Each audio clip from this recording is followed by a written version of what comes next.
take some real confidence to randomly start up a crazy business and then have it flop.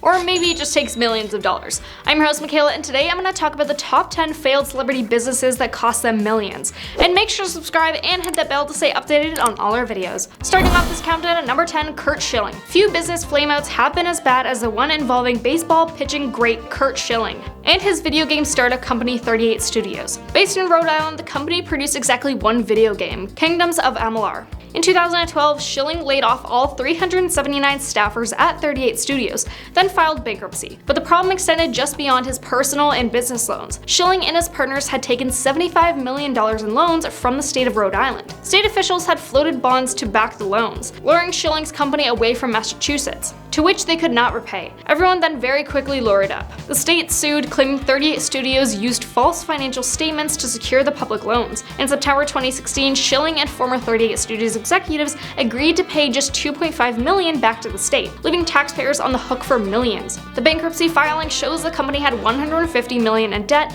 versus just $22 million in assets.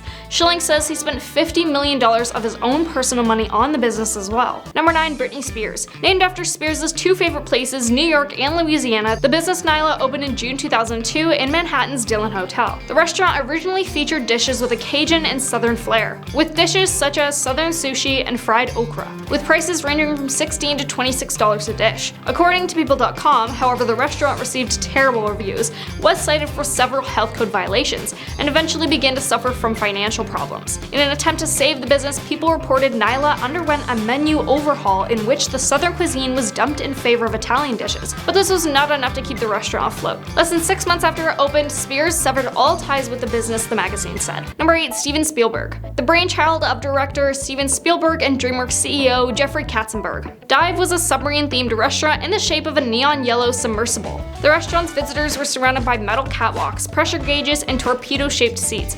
Every half hour, the restaurant would simulate a dive, and red lights would flash all around the room. Dive opened in 1994 in Los Angeles, and in 1995, a second restaurant opened in Las Vegas. The menu focused on submarine sandwiches and contained puns such as substantial salads and sublime desserts. The restaurant also generated additional income by selling souvenirs. Despite its early success, the restaurant found difficulty in attracting locals as repeat customers. Sales fell short of projections, and the sale of the merchandise became very slow. The Los Angeles Dive closed its doors in 1999, and the Las Vegas restaurant followed soon after. Number 7, Nicolas Cage. In the early 2000s, Nicolas Cage made as much as $40 million a year, but by 2009, he had filed for bankruptcy. Well, it was at least partially because of bad real estate investments and property management. For example, in 2006, he purchased Schloss-Niedstein Castle in Germany for $2.3 million. The agent who sold him the property, Sabine Gamel, said the on-site inspection didn't take long. According to Gamel, when he arrived to tour the castle, Cage walked through the gate and almost immediately said, "I think this is for me." Except it really wasn't. In addition to the $2.3 million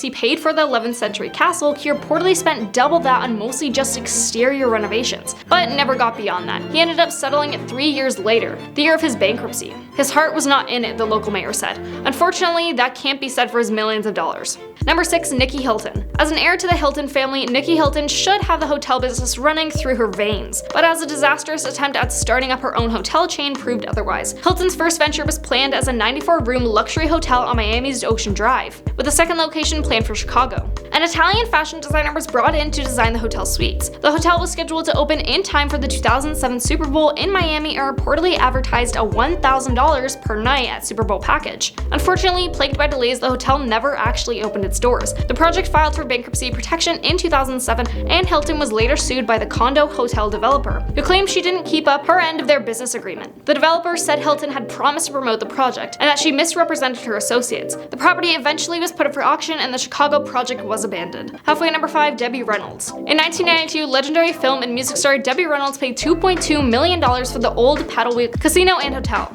off but still near the Strip. She sunk $2 million of her own money into renovations, and then, when the Debbie Reynolds Casino and Hotel went public, raised enough cash to put another $7 million into the hotel. The Casino Hotel opened in 1993 and had an old Hollywood classic Las Vegas decor. It also featured a 500-seat auditorium where Reynolds performed. However, Reynolds did not have any part of the casino, which was operated by a separate company that kept all the revenue. Not a super great deal for Reynolds. From the start, not enough cash flow came in to service the debt. Even after management sold timeshares at the hotel, the monthly negative cash flow reached about $450,000 a month. At that point, Reynolds' people tried to pursue a gaming license to move the casino into the end of the business, but without cash flow from a hotel, they couldn't secure financing. And without financing, they couldn't get a gaming license. So it was pretty much game over. The hotel and Reynolds then personally declared bankruptcy in 1997. Number 4, Hulk Hogan. Hulk Hogan was looking for a business opportunity, and unfortunately he settled on Pastamania, a fast food restaurant in the Mall of America. Customers were given the opportunity to feast on a variety of pasta-based items, including Hulk U's and Hulkaroos.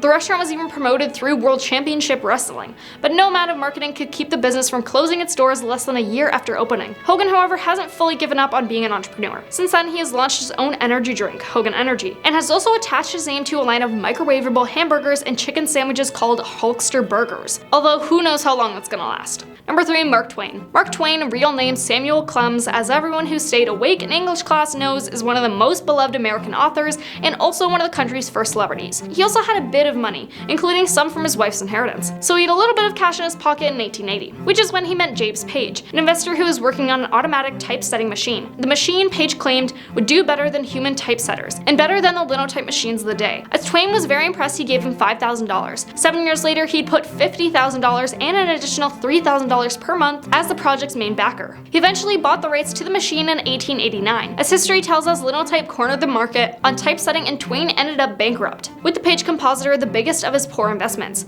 However, he came back from bankruptcy and even paid off all his creditors, even though he was not legally obligated to do so. Number 2, Kanye West. Kanye West, known for having an interest in fashion, had been talking about starting his own fashion line for years, and in 2009 he attempted it with Pastel, but West's clothing business never had a fighting chance. 2 days after photos of his fashion lines were posted on the internet, the business folded. Shortly before, West's reputation took a hit after he interrupted Taylor Swift's acceptance speech at the MTV Video Music Awards, declaring that another artist should have won. Many people speculate that this stunt contributed to the fashion line's demise. Now coming in at number 1, Jennifer Lopez. In an effort to celebrate her Puerto Rican heritage, Jennifer Lopez opened Mondres in 2002 in Pasadena, California, of course. The menu focused on Latin food that Lopez had enjoyed growing up: ceviche, ropa vieja, and a version of rice, with dishes priced between $30 and $50. Despite a star-studded opening, the restaurant received lackluster reviews, and 6 years later the sign was placed at the front door that said Mondres will be closed until further notice. In addition to Mondres, Lopez has also experienced failures in the fashion industry. Before it became common for celebrities to have fashion lines, Lopez found success in her clothing line J.Lo in 2003. Afterwards, she launched 2 additional lines, Just Sweet in 2003 and Sweet Face in 2005. With the recession, her initial clothing line J.Lo was unable to remain profitable and was closed in the United States in 2007. Traditional lines, however, also didn't find success. Lopez may find success aiming at an older audience.